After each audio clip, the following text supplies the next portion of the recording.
মায়ের থেকে টাকা নিলাম কেন সেটা তোমরা পুরো ভিডিওটা দেখলেই বুঝবে।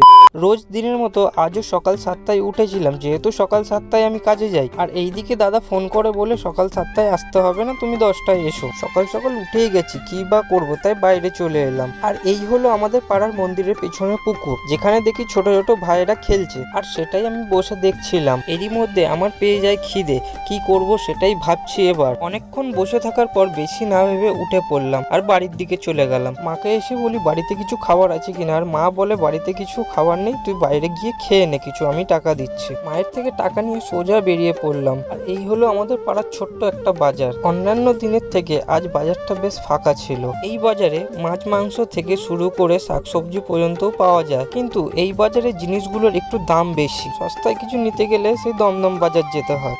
হাঁটতে হাঁটতে সোজা চলে এসেছি বাজার পার করে বিটি রোডে। এখানে দুটো পরোটার দোকান, এক হচ্ছে আলুর পরোটা আর এক হচ্ছে তেলে ভাজা পরোটা, কিন্তু আমি খেতে এসেছিলাম আলুর পরোটা। এসে দেখি আলুর পরোটার দোকানটাই বন্ধ, তাই আর কি করব, তেলে ভাজা পরোটাটাই খেতে হবে। আর এই দেখো বন্ধুরা, আমার পরোটা চলে এসছে, দুটো পরোটা, তার সাথে ঘুগনি, এক টুকরো পেঁয়াজ, এক টুকরো লঙ্কা। আর বেশি দেরি না করে খেয়ে ফেলি। আর এই তেলে ভাজা পরোটারও খুব স্বাদ। খেয়ে সোজা চলে এলাম এই পুকুর ধারে।